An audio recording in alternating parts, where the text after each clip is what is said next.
Gracias por acompañarnos. Bienvenidos a su programa Opiniones. En este martes queremos aprovechar el espacio para conversar, darle seguimiento al tema de la propuesta de la nueva ley integral para la niñez y la adolescencia presentada a la Asamblea Legislativa, vista desde la óptica de UNICEF, esta importante institución mundial que tiene que ver precisamente con la niñez.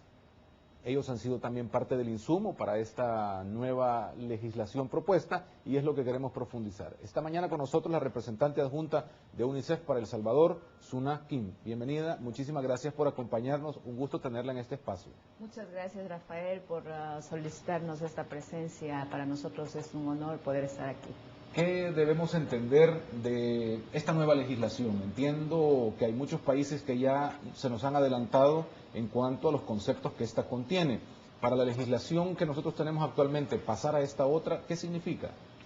Bueno, en primer lugar, desde la ratificación de la Convención sobre los Derechos del Niño por El Salvador en 1990, El Salvador, digamos, así como muchos otros países que ratificaron dicha convención, asumieron la obligatoriedad de adecuar su legislación interna a los preceptos de la convención. En ese sentido, la necesidad de establecer o diseñar una ley que responda específicamente a las necesidades de la niñez y haga más operacional los derechos declarados en dicha convención.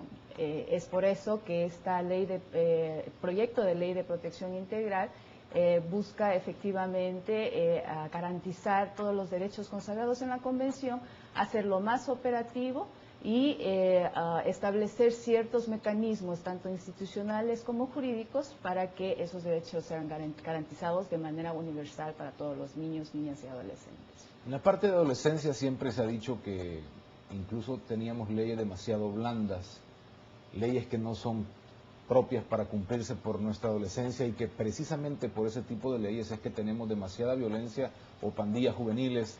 ¿Cuál es el concepto respecto a eso en esta nueva legislación o cómo podríamos catalogar ese tipo de posiciones ahora? Bueno, las leyes, en el país existe la ley penal juvenil que tiene que ver específicamente con los niños y adolescentes que entran en conflicto con la ley.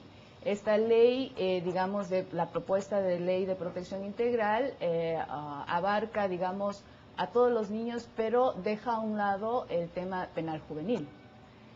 Sin embargo, lo que sí creo que en términos conceptuales, lo que la protección integral de los derechos implica es también tomar en cuenta que los niños, niñas y adolescentes como sujetos de derechos deben ser en primer plano obligación de la familia, del Estado y de la sociedad de cuidar y de proteger y de asegurar que esos niños, niñas y adolescentes no entren en situación de conflicto con la ley.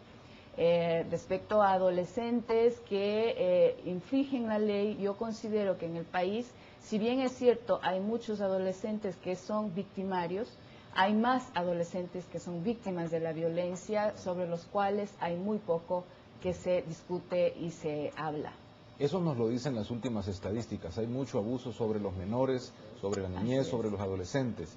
¿Esto puede evitar, esta ley puede mejorar esa circunstancia? Bueno, esta ley trata, uno de los aspectos fuertes de esta ley tiene que ver con hacer más eficaz, ¿verdad?, los mecanismos institucionales para garantizar los derechos de la niñez. Esto quiere decir también generar políticas públicas que son preventivas para evitar que niños caigan en situaciones de violencia o maltrato o abuso. Y si es que caen en esa situación, sus derechos puedan ser rápidamente restituidos. Tenemos muchas familias desintegradas, muchas familias que por la migración, por la pobreza, no son familias, digamos, conceptualmente normales. En el marco de esta ley, entiendo, se promueve ese valor familiar. ¿Cómo impacta, cómo mejora, cómo restablece o esta ley protege esa unidad familiar, aun cuando la tenemos algo desarticulada? Esta ley reconoce, este proyecto de ley reconoce como un principio fundamental el rol primario que tiene la familia en la vida de los niños, niñas y adolescentes, la familia como garantes primarios de los derechos de estos niños, ¿no?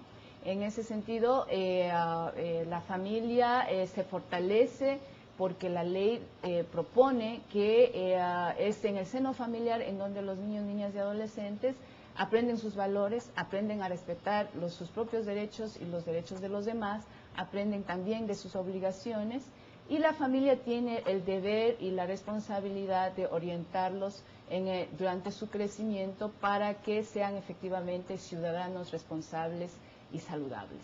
Pero es la misma familia la que ahora abusa de los menores. Yo diría que la gran parte de la familia no abusa de sus menores. Más bien es una menor cantidad de familia que sí lo hace, pero que de alguna manera lo que la ley prevé es mecanismos para efectivamente hacer que estas familias sean fortalecidas por un lado, y por otro lado que los niños, niñas y adolescentes abusados tengan las respuestas institucionales más oportunas y adecuadas. Hay una descentralización en el manejo del concepto de infancia y adolescencia. ¿Eso nos trae más ventajas? Definitivamente, cuando hablamos de las necesidades de los niños, niñas y adolescentes y de sus familias, hay la necesidad de acercarnos mucho más a cuáles son, a conocer más profundamente y más cercanamente cuáles son esas necesidades. Quienes más conocen esas necesidades, por supuesto, serían la comunidad, la familia y las autoridades locales que están más cercanas a ellas. Y por lo tanto, lo que el proyecto de ley propone es que efectivamente se generen mecanismos a nivel nacional y también a nivel local, como son, por ejemplo, los comités locales de protección de la niñez, así como juntas de protección de la niñez, que puedan efectivamente, por un lado, generar planes y programas para garantizar los derechos de las niñas, niños y adolescentes, y por otro lado, restituir los derechos violados de esos niños, los derechos individuales de esos. ¿Se ha probado la eficiencia en otros países? ¿Qué tan eficiente es la autoridad local reaccionando a proteger a la niñez de la violencia o de las necesidades de alimentación, casa, etcétera? ¿Es más eficiente? ¿Lo han logrado medir? Efectivamente, yo creo que estos modelos institucionales que se han ido generando a raíz de las adecuaciones normativas internas que han hecho en los países, creo que son modelos que han funcionado y, digamos, el caso Brasil, caso Venezuela, caso Colombia, son países que, digamos, varios países, Ecuador, Costa Rica, ¿no? Hay varios países latinoamericanos que han digamos, adecuado sus instituciones en el marco de la doctrina de protección integral que llamamos nosotros, y han sido mucho más eficaces que antes, efectivamente. Sin embargo, digamos, las leyes por sí mismas no cambian las situaciones. Obviamente las leyes generan condiciones, ¿verdad? Y en ese sentido, la necesidad tanto del sector, digamos, gobierno, comunidad y sociedad, de asegurar que una vez esta ley haya sido aprobada, asegurar efectivamente su implementación de manera inmediata. ¿Y quién va a tomar mayor importancia en esto, aun cuando está descentralizado? ¿Son las municipalidades o quién toma realmente la batuta en esto de la atención a la niñez? Yo diría que lo novedoso también de esta propuesta, de este proyecto de ley, tiene que ver con que enfatiza muchísimo el tema de corresponsabilidad.